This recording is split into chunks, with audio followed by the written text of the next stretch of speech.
Marina, li recentemente um artigo seu publicado no IPAM que fala sobre diversos pontos pendentes de solução no projeto da hidrelétrica de Belo Monte. Você manteria o projeto? Como? Qual que é a sua proposta de governo para termos um setor energético mais competitivo e com baixo impacto no meio ambiente? E a próxima pergunta, que é relacionada também ao meio ambiente, que é a transposição das águas do Rio São Francisco. Marina, qual é a sua visão sobre a transposição do Rio São Francisco? Você manteria esse projeto? É possível desenvolver a agricultura no Nordeste sem ele? Primeiro vamos pelo Rio São Francisco, depois eu vou pegar aqui a questão energética.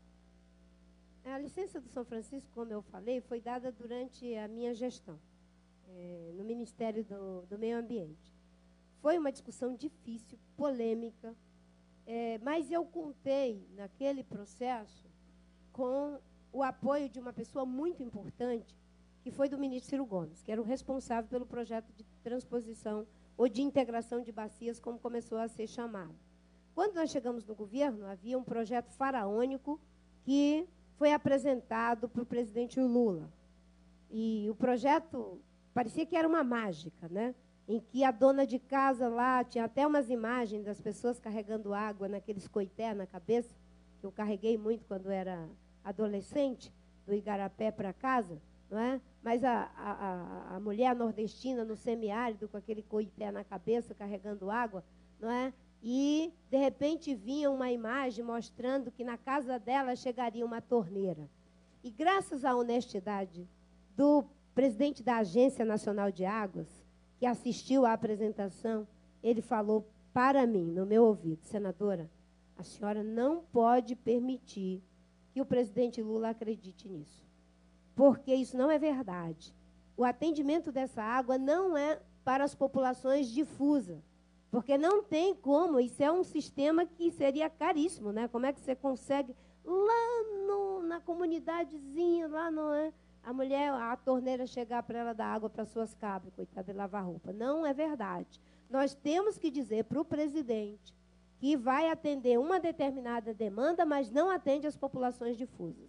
E eu digo, então, vamos fazer um olhar crítico e apresentar para o ministro Ciro Gomes. E foi feito esse olhar crítico, foi apresentado para o ministro Ciro Gomes, e eles reposicionaram o projeto. E também havia uma proposta de retirada de água de 146 metros cúbicos por segundo. Mais uma vez, os técnicos da Agência Nacional de Água disseram: uma das grandes críticas é que isso vai impactar, não é, a vazão do São Francisco, e não é necessário para as finalidades a que se propõe o projeto. Para as finalidades do projeto, basta uma retirada de água de 26 metros cúbicos por segundo, que tecnicamente não tem sequer como ser medida. É a mesma coisa que a senhora, ele falava tudo didaticamente para que eu pudesse entender adequadamente, ele dizia, é a mesma coisa que uma caixa d'água com 2.500 litros de água, e a senhora pega um copozinho pequeno e tira um copo de água. Não fica sequer a marca que a senhora tirou um copo de água no volume de água do São Francisco. Vamos reposicionar o projeto para 26 metros cúbicos e criar uma estrutura que, quando estiver fazendo a vazão de Sobradinho, a gente possa aproveitar essa água que ia ser jogada no oceano. Então, o projeto foi reposicionado nesse aspecto. Foi reposicionado também em relação à questão do canal, porque não estava prevista a desapropriação do canal. E o Ministério do Desenvolvimento Agrário trabalhou para que fosse desapropriado, e o presidente Lula fez um decreto. E a revitalização do São Francisco. Aí vem a discussão. A bacia doadora, não é? Os estados de Minas, Bahia, enfim, os estados da bacia doadora, tinham uma oposição ferrenha ao São Francisco, porque eles queriam que tivesse a revitalização. Só que notem bem, aí é que vem aquela história do consenso oco.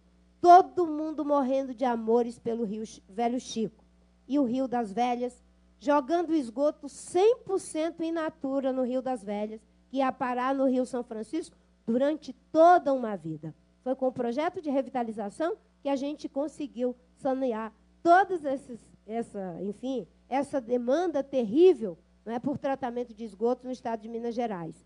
E também com vários projetos de transposição de volume até maior dentro da própria bacia doadora. Então, o que nós fizemos? Resolvemos esses problemas. Com esses problemas resolvidos, foi dada a licença do São Francisco. o que eu digo para você, que do ponto de vista técnico, do ponto de vista ético, eu me sinto íntegra com a licença que dei. E, obviamente, que o que faltou ali? O que faltou foi o que nós fizemos para a BR-163, que, infelizmente, não foi implementado depois que eu saí. O Plano de Desenvolvimento Sustentável para o Semiárido. Porque a integração de bacias é um ponto do problema, mas o que precisa é um plano de desenvolvimento sustentável para a área de abrangência que dê resposta para o pequeno, o médio e o produtor, para os grandes assentamentos humanos e para as populações difusas. Senadora. Belo Monte, acho que faltou a senhora falar de Belo Monte. Em relação a Belo Monte. Belo Monte, eu tenho dito que nós temos os mesmos problemas de 20 anos atrás, quando a Índia Tuíra botou o facão simbolicamente no pescoço do diretor da Eletrobras. E esses problemas remanesceram em que pese Ministério Público, a sociedade civil, a comunidade científica ter o tempo todo pontuado quais eram os problemas. A licença foi dada com muitas interrogações, no mínimo. Por quê? Um diretor do IBAMA, não sei se vocês lembram, se demitiu no processo, porque ele alegava que estava sendo pressionado. Para além dos problemas ambientais, dos problemas sociais, enfim, surgiu um outro problema, que é a questão da viabilidade econômica do empreendimento que está sendo praticamente subsidiado. Eu acho que nós precisamos ter um olhar mais abrangente para a infraestrutura do Brasil e planejar. Porque nós não temos um planejamento para a infraestrutura do Brasil. Nós temos o PAC, que já é um avanço, é um programa de gestão de obras, mas são apenas a adição de obras que vão sendo coladas e estão tendo um gerenciamento. Já é uma conquista. Temos que sair desse gerenciamento para o planejamento, pensando nos próximos 20, 30, 40 anos. Nos segmentos que temos o planejamento, ainda é um planejamento muito a desejar. No setor elétrico, começamos a planejar. O planejamento havia sido interrompido na década de 90, depois ele foi retomado, mas levou cerca de 5 anos entre a aprovação do marco regulatório e a aprovação dos primeiros inventários de bacia. Então, tivemos aí um período custoso. E eu poderia citar aqui vários exemplos, mas a gente criou a empresa de planejamento energético, que está saindo do papel, está começando a planejar. Nós vamos ter que considerar, no setor energético, uma coisa. Não dá para ficarmos na forca, ameaçados de apagão, dependendo de empreendimento por empreendimento. É preciso ter um olhar estratégico. O que é a falta do olhar estratégico no planejamento que já temos, com todas as dificuldades, quando ele foi retomado, é de que os problemas sociais e os problemas ambientais são tratados como externalidade.